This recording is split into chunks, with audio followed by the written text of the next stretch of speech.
Começando agora o episódio de número 23 do Faça Parte do Futuro, da nossa primeira temporada. E hoje é uma edição, mas mega especial, muito especial. Hoje, nada mais, nada menos do que Marcelo Tasso. Eu não estou nem acreditando. Fala, Tasso, tudo bem? Valeu, Vinícius. Eu também não estou acreditando, não, mas estamos aqui. Bom, o Tasso é jornalista, apresentador, diretor, entre tantas outras atribuições, e até bobagem apresentar o cara, mas o cara lidera apresenta um programa que eu acho muito legal, que é o Provocações. E eu acho que tem tudo a ver com o que a gente se propõe a fazer aqui, né? A provocar as pessoas a se tornarem pessoas exponenciais, né? A nascer o tal do eu exponencial. Estava falando com você aqui antes, né, Tasso, que eu sou um dos embaixadores da Singularity aqui no Brasil, que foi aquela universidade que nasceu na base da NASA, lá no Vale do Silício, para poder discutir e apresentar esses temas relacionados a tecnologias exponenciais, né? São essas tecnologias que têm a capacidade de transformar muito rápido o nosso mundo e o mundo dos negócios, né? E fato é que a gente vê hoje que a forma como os negócios desenvolvem mudaram muito. Antigamente você tinha aquelas operações super inchadas, com uma estrutura enorme, aquele monte de funcionário, e a tecnologia veio para gerar essa ruptura, desmaterializou muita coisa, e hoje a gente vive com ambientes muito menores, às vezes negócios de uma pessoa só, funcionando e alcançando resultados incríveis, né? Isso é uma mudança muito, muito grande. E um dos cases mais emblemáticos dentro da Singularity, acho que já não está só na Singularity, todo mundo já fala disso, é o caso da Kodak, né? A Kodak que inventou a câmera digital lá em 75, então os caras descortinaram um mercado novo para o digital, mas por não acreditarem, e aí por enveredarem por um caminho que a gente critica tanto aqui, né, da mentalidade linear, abandonaram o projeto e deu no que deu. A Kodak chegou ao fim. Então, uma das coisas que a gente mais estimula aqui é para as pessoas desenvolverem, de fato, essa questão da mentalidade não exponencial, não linear, né? Sair desse mundo linear, dessa coisa sequenciada, para ter um pensamento exponencial, né? No digital, as coisas não seguem um ciclo normal que a gente está acostumado, né? Aquela etapa, um passo de cada vez, né? O linear, às vezes, desce, sobe, pega um ritmo e explode, né? O que você acha disso? Olha, é importante sim essa consciência, e talvez a dificuldade dela venha de que a nossa natureza é linear. E ela é muito. E essa natureza vem de muito tempo atrás. Vem dos nossos ancestrais, né? Isso. A primeira, digamos, disrupção que houve, exponencial, na minha visão, aconteceu há muito tempo atrás, foi a escrita. Antes da escrita, a gente contava os bois, né? Contava, o comércio era feito por contagem analógica, né? Você contava as pedrinhas, quantos frangos que você vendeu naquele dia. E a escrita é a primeira disrupção, é a primeira vez que você simboliza algo que era analógico, tá? E veja quanto tempo que já aconteceu a escrita, e nós continuamos aqui achando que disrupção é uma coisa nova. E não é, né? E não é. Então, a nossa natureza é que ela é, enfim, muito antiga. E é legal nós conhecermos, né, o que está acontecendo hoje, que é obviamente muito relevante, que é uma disrupção causada por códigos, né, e de acesso instantâneo. A revolução digital, a grande qualidade dela é que é tudo instantâneo e com código. E isso deriva para muito assunto, né? Esses assuntos novos aí, inteligência artificial, machine learning, que na verdade não são nem tão novos, já tem algumas décadas, mas que agora que começa a fazer parte do dia a dia. E aí eu gosto de fazer sempre uma fronteira de como a tecnologia se espelha no humano e o humano muitas vezes se espelha na tecnologia, né? Se a gente tem hoje essa visibilidade muito grande de que no digital as coisas são exponenciais, não trabalham de uma maneira linear, por que nós, humanos, a gente ainda continua preso nesse tipo de condicionamento, né? Tudo que a gente está falando aqui, de certa forma, como você mesmo disse, não é nenhuma novidade, né? Uma das coisas que eu gosto muito de falar com as pessoas, tá? Essa relação de tempo, né? Passado, presente e futuro, né? O futuro se constrói agora, né? O futuro é baseado, na minha opinião, de consciência, de livre-arbítrio e de mão na massa, né? Eu acho que é isso que faz o futuro. A gente está falando de futuro, mas, na verdade, o futuro está aqui. Mas tem uma coisa ainda que eu acho mais relevante das pessoas terem consciência justamente dessa presença não linear da nossa vida, né? O presente também tem a capacidade de alterar, inclusive, o passado, né? E muitas vezes, quando eu falo isso, as pessoas se expõem e falam, mas que loucura é essa? Não faz o menor sentido. Claro que faz, e a gente faz isso quase que todos os dias, né? Um exemplo que eu gosto de dar, até muito tempo atrás, né? A Terra era plana, né? E a ciência avançou e a coisa caminhou mais, a Terra virou redonda e aquela verdade, aquele passado que era absoluto, ele se transformou, né? E eu acho que isso serve até para a gente. Às vezes a gente fica muito preso em amarras, em pensamentos que seguem uma sequência lógica, e eu acho que isso não retrata a verdade do século que está começando, né? O século XXI é uma coisa completamente nova, e está aí uma pandemia maluca provando para a gente que não dá para se manter preso a um status quo que eu acho que não funciona mais. Teve um ministro da Economia aqui no Brasil que falava que no nosso país nem o passado é previsível, né? O Malan. E essa brincadeira dele tem muito fundo de verdade, porque, especialmente agora, nós conseguimos entender melhor o que significa você criar, enfim, narrativas, né, falsas ou até que realinham a verdade anterior e tudo mais. Isso é muito próprio da comunicação, o que, para mim, estimula muito um debate de falar das coisas com mais transparência, que é a palavra-chave da era que nós vivemos, né? Você ter transparência, inclusive nas narrativas e nos dados que você usa para contar uma história, é muito relevante. E aí tem um outro tema que eu gosto muito e que me anima nessa era de tanto ruído, é a credibilidade, né? Credibilidade hoje é um valor enorme, né? Porque quando você tem tanta informação disponível, você pode achar essa informação em qualquer lugar, as fontes, né, que você tem confiança, elas começam a ter um valor diferente, né? Começam a significar mais para você, quando você percebe que, enfim, você estava ali se alimentando de coisas que não pararam de pé depois de algum tempo, ou você percebeu que aquilo foi copiado de outro lugar e tudo mais.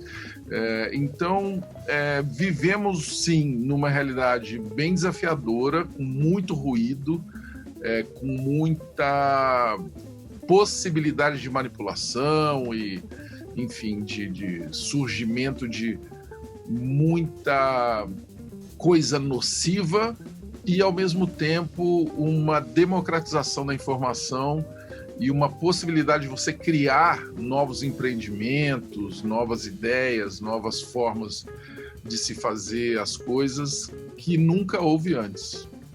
Essa é uma coisa que eu, outro dia, me peguei conversando também com as pessoas sobre essa questão da informação, né, e de como é que as coisas acontecem. A curadoria, né? A curadoria não é simplesmente você indicar um conteúdo e dar para aquela pessoa fazer. A curadoria também é quando você agrega o seu ponto de vista, mas você também não prende a pessoa àquele conceito. Você está apresentando um conteúdo, está dando o seu olhar, mas estimulando a pessoa a fornecer o dela, né? E a curadoria acontece muito quando tem uma troca, né? Esse mundo que a gente vive hoje, da banalização, da democratização e da banalização da informação, eu acho que gera um outro dano enorme, Taz, e que eu estava até falando aqui, falei num podcast anterior, né? a gente começa a banalizar coisas que são importantes e assuntos que são importantes, né? Uma das coisas que eu falo muito aqui é sobre a importância de se ter um propósito, né? Um propósito não é uma brincadeira, né? O propósito, na verdade, é o que conecta e é o que pavimenta a via e a vida das pessoas, né? E a gente parece que o ser humano, né, parece que para entrar numa redoma de proteção e para se manter preso dentro de condicionamentos que só vão, acho que piorando com o passar dos tempos, a gente começa a banalizar uma série de questões e na hora que a gente vê a história do mindset já ficou poluído, do coaching já ficou poluído, do propósito ficou poluído, porque realmente tem algumas coisas que não prestam, mas a gente não pode ter essa permissividade de aceitar que tudo é ruim e que tudo não tem um objetivo, né? É claro que tem, é claro que a gente precisa diferenciar o joio do trigo. Isso é tão importante que eu acho que a comunicação talvez seja um dos maiores recursos que nós vamos ter a partir daqui, você não acha? É um recurso e também é uma casca de banana. Quando você tem uma explosão de comunicação, você tem muito ruído, né? Você tem muita coisa que, enfim, não é aproveitável, né? E creio que é normal isso, né? Quando surge o cinema, surgem milhões de filmes, né? Começa a ter uma proliferação de um monte de filmes e ali tem uma porcentagem que muda a história do cinema. Hoje a gente está assistindo uma explosão em todas as direções, né? Em todas as mídias. Então é natural que tenha muito ruído. E aí aumenta, né, o valor da curadoria, como você levantou aí, né? Curadoria é algo que hoje, se você tem milhões de possibilidades ou bilhões de possibilidades de um clique, o mais importante é o índice, é quem vai dizer, olha, isso é que vale a pena. Se você está atrás de astronomia, são esses 5 caras aqui, que é um bom lugar para começar. Isso não significa que são donos da verdade, mas são pessoas que gastaram um tempo e que têm uma história de vida, né, que lhes permite fazer uma curadoria. Eu acho isso muito legal. E cada um de nós tem que ter a sua. É muito importante isso, né? Diante de tanto ruído, de tanta informação disponível, você tem que ter a sua curadoria, inclusive de curadores, de curandeiros, porque isso vai afinando a sua pontaria, né? Para mim, essa é uma tarefa muito relevante, né? Porque o dia continua com 24 horas, então você tem que gastar bem o tempo e até o tempo que você quer jogar fora também, né? Eu não estou falando aqui que a gente tem que ficar o tempo todo estudando coisas profundas e tudo mais. Às vezes você quer se divertir, ou se entreter. Mas até nessas horas é legal você saber, né? Os mangás, os games, enfim, qualquer tipo de distração que você escolha, né? E até que você possa descobrir ocasionalmente porque você estava ali do lado de pessoas que você curte e uma delas estava jogando aquilo que você nunca viu e tudo mais. Agora, se você ficar navegando à deriva, meu amigo, é um perigo. Aí o barco pode afundar, porque é muita coisa, né? Muita coisa ruim.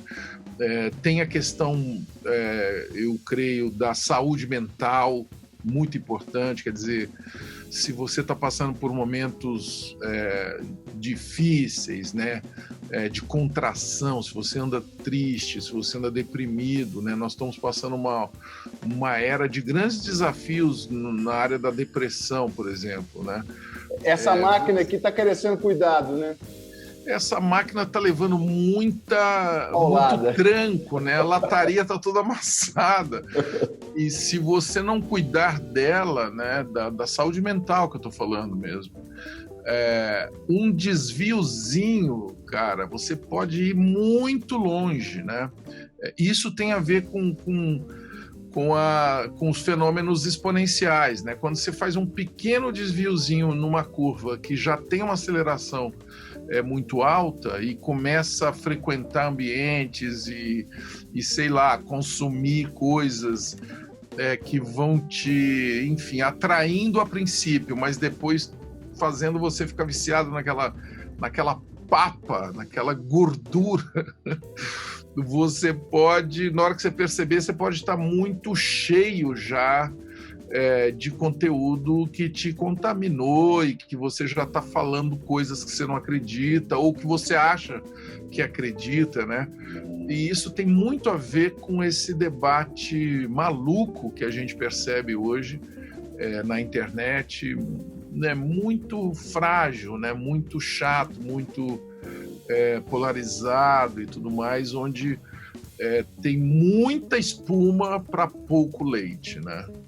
A gente estava, um outro podcast, a gente recebeu aqui o Rafão, né? Ele é professor universitário, também faz parte da Singularity. A gente estava discutindo justamente o poder o poder e a importância da ciência, né? Se hoje a gente tem conteúdos que são válidos aí disponíveis na internet, o gatilho foi a ciência, né? Então, acho que a gente não pode nunca cair no erro de desvalorizar a ciência, que eu acho que é o grande fundamento, né? A grande guia para qualquer conteúdo de qualidade que você for consumir. Você está falando e me vem muito na cabeça a questão da importância do influenciar daqui para frente, né, Taz? Nesse mar aberto de conteúdo e de confusão que a gente vive, eu acho cada vez mais importante a gente encontrar pessoas com boa capacidade de influenciar, a gente se conectar no bom tipo de influência e a gente viver nesse contexto de uma melhor forma, né? A gente hoje está virando um consumidor ávido de conteúdo sem ter muito, de novo, propósito ou filtro para consumir aquilo. E você disse uma coisa aí, por exemplo, até na hora que você está se divertindo ou você está se distraindo, né, a importância do tipo de conteúdo que você está absorvendo, né? Essa máquina que tem um outro componente que absorve tudo que você faz, que é o tal do subconsciente, e isso acaba te dando insights durante o dia para várias coisas que você faz, até para tomada de decisão.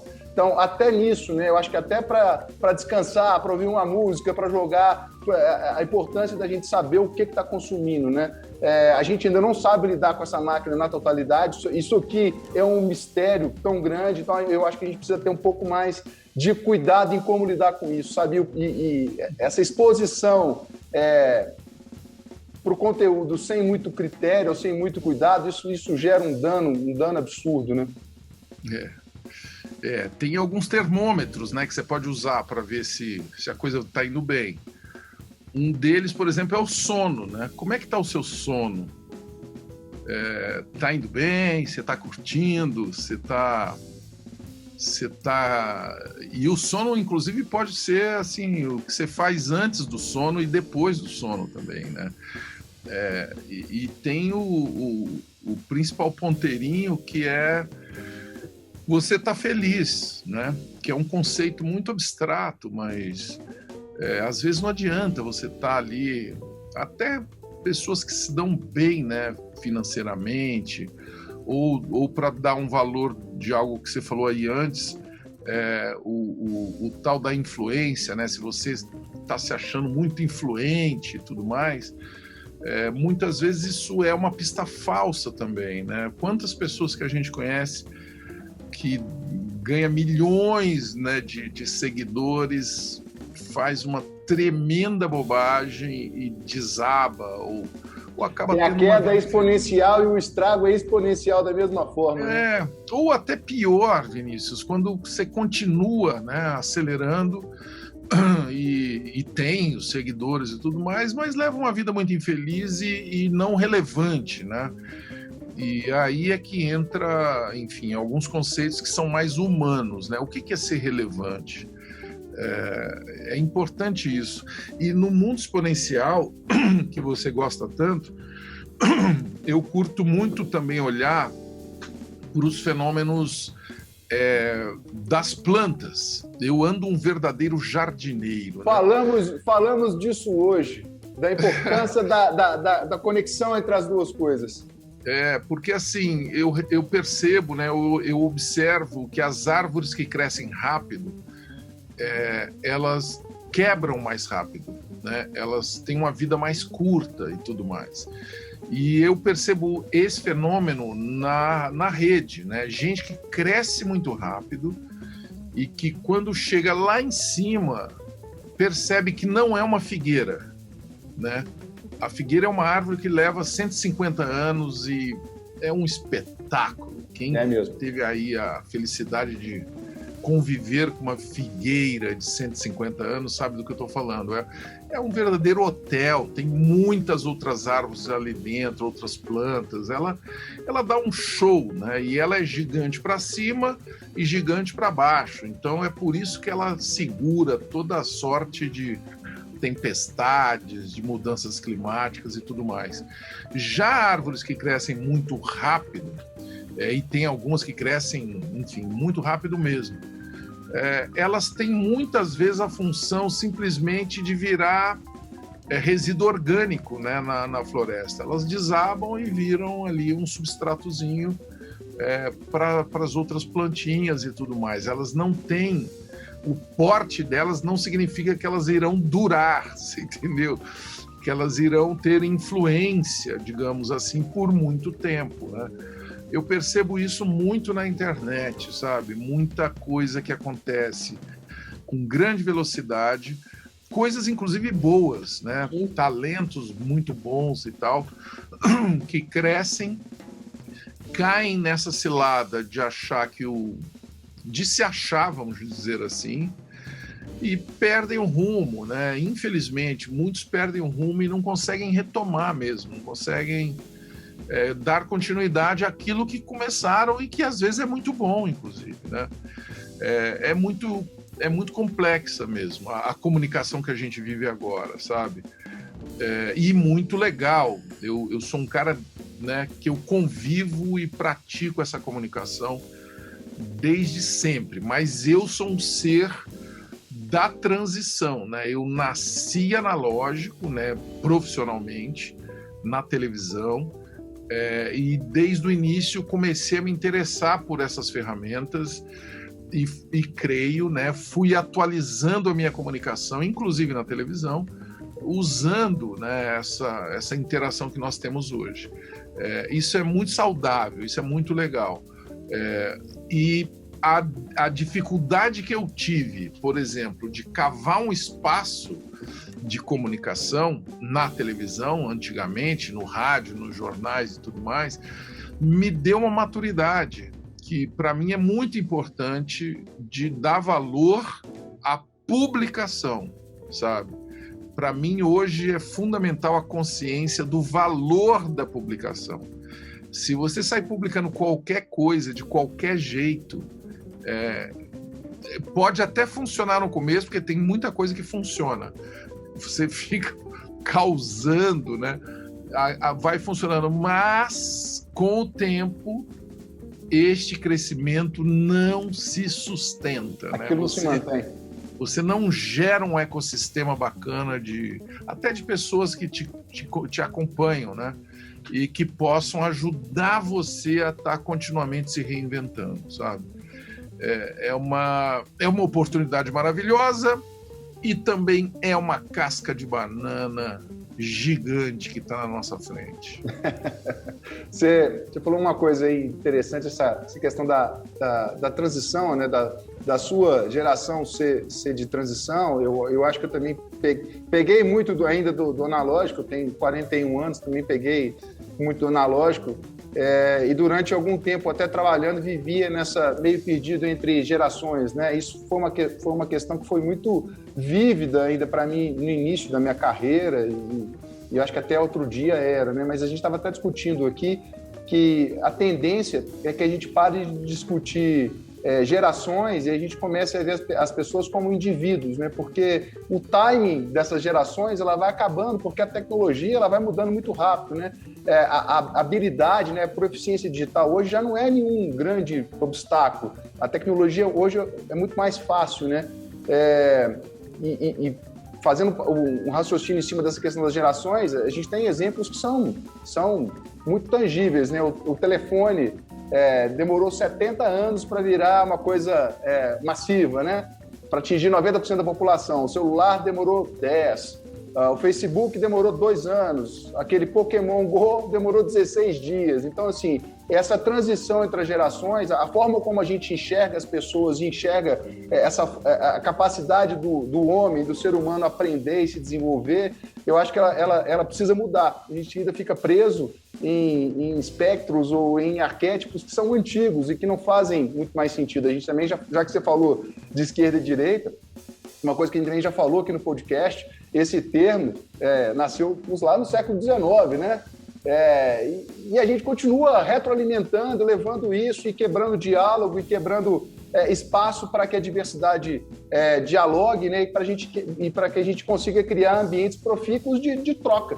Então, assim, de novo, a gente fala aqui de faça parte do futuro de tecnologia, mas o foco é essa tecnologia aqui, somos nós, né? A gente precisa ter a consciência de que a gente precisa evoluir como ser humano para interagir melhor com esse mundo de oportunidades que a gente tem. Não é fácil navegar com isso não, né? Não. Aperfeiçoar essa tecnologia aí humana é um grande desafio e é uma maravilha, né? Eu creio que é uma enorme dificuldade, é bom a gente falar isso. Educação é uma coisa árdua, difícil, que custa muito caro, né? E que a gente negligencia às vezes, né? Quem é pai sabe do que eu estou falando. Não, e não é só o custo financeiro, não. Mas é o tempo que você tem que dedicar a isso, né? Quando você tem um filho e você vai vivendo ele crescendo. Cara, a gente começa a vida, enfim, sabendo muito pouca coisa e rapidamente, inclusive hoje, né? Você tem aí bebês com acessos a muitos instrumentos e tudo mais. Então, aumentou ainda mais a tarefa dos pais, né? Porque quando aumentam as possibilidades, os caminhos, as ferramentas, aumentam também os riscos, né? A segurança, inclusive segurança cibernética, que é um assunto muito vasto, que muita gente não tem tempo, né, de pensar nisso, e sai entregando todos os dados e tudo mais, e acabam, enfim, virando produto mesmo das plataformas, né? E isso atualmente já está muito claro, né?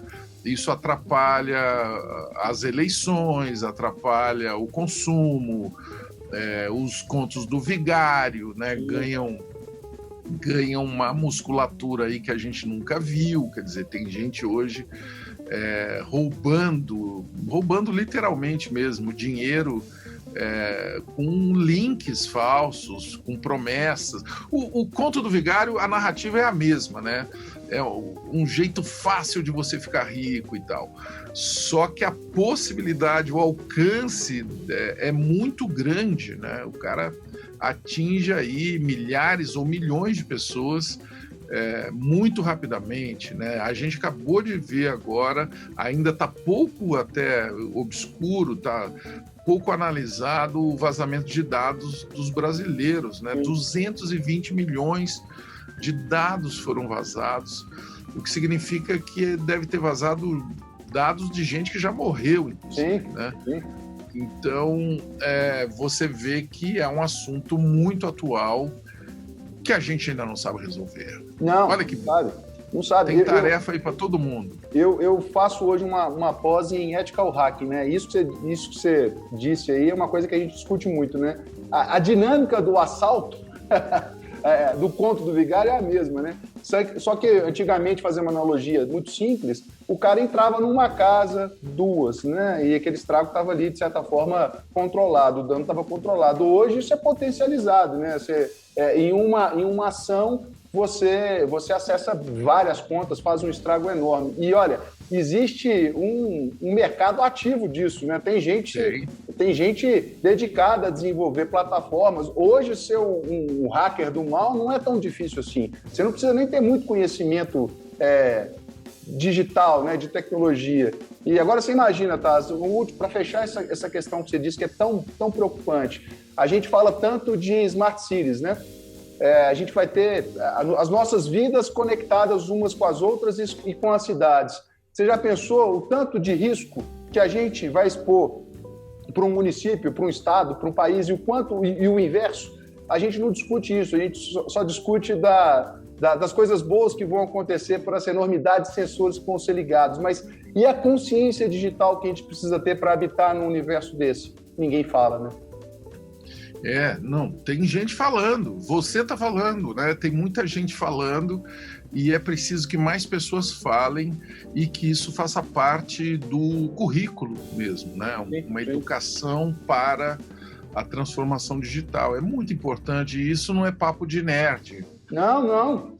Isso é papo estratégico mesmo, é papo de Estado, não é nem de governo, é política de Estado, né? E isso acontece em muitos países, né? A Finlândia, por exemplo, que é um país que eu estive recentemente numa conferência de educação. A parte de educação e de inovação deles é incrível, né? Então, o que é legal é que não tem nada de high-tech, não tem de fora do extraordinário, não. Eles simplesmente cuidam das crianças e dos professores. Olha aí, é muito simples, né? Só que durante 60 anos eles estão fazendo isso, né? Eles não abandonaram, né? Eles cuidam e não abandonaram. Eles começaram há pouco tempo. A Finlândia é um país mais jovem que o Brasil, né? A Finlândia ficou independente em 1919. Olha que vergonha pra gente. Verdade. Né? Nós somos independentes, teoricamente, desde 1822, né? E eles ficaram independentes da Rússia, inclusive, eles eram submissos à Rússia, eles ficaram independentes em 1919.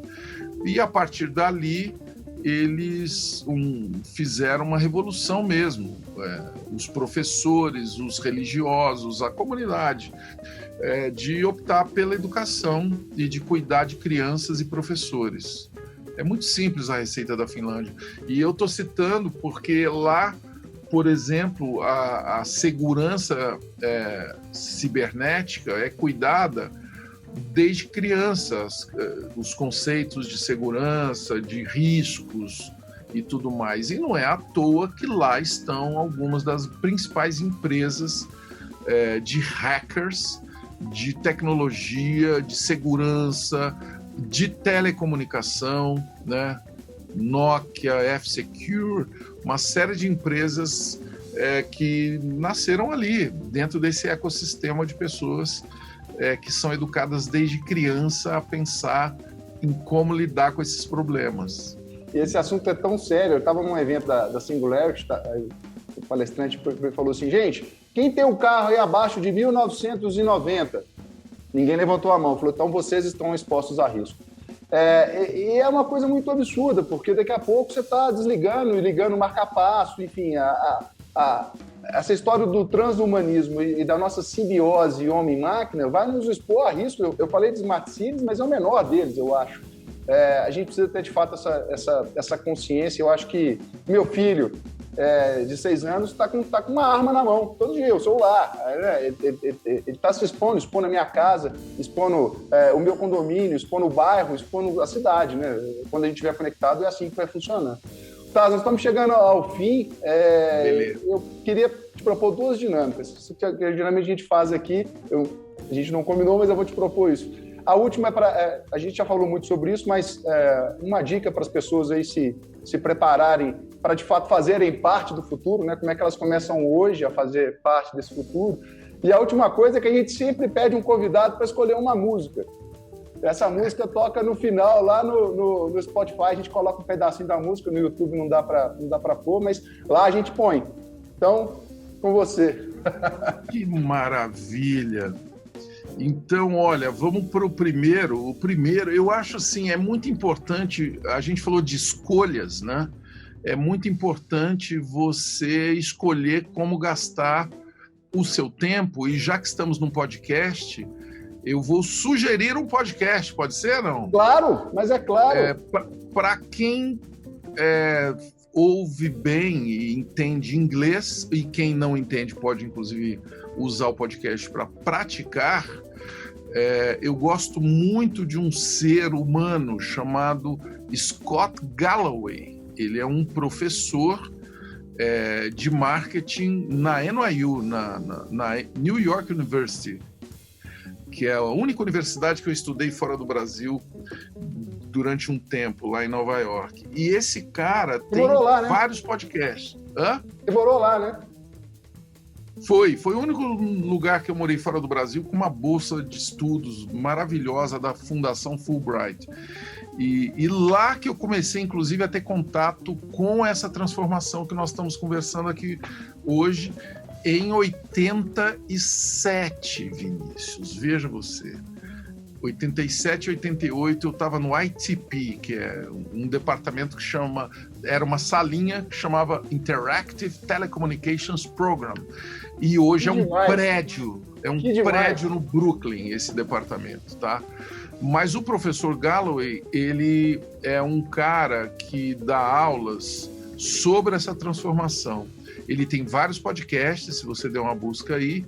Eu gosto muito de um chamado Pivot, que ele faz com a Kara Swisher, que é uma mulher muito importante da mídia digital. Ela também tem um podcast no New York Times chamado Sway, excelente, e com muita frequência ela está na home do New York Times. Então fica aí essa sugestão desses dois nerds aí, muito bons mesmo, muito engraçados, muito rápidos, e enfim, eu curto muito ouvi-los, tá?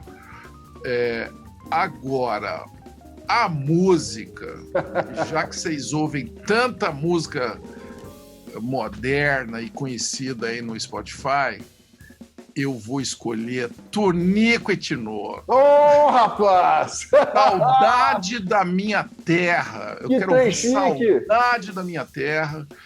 E eu sou um cara que tenho raízes no interior do Brasil, mais especificamente no interior de São Paulo, em Ituverava. E essa música mexe com o meu coração.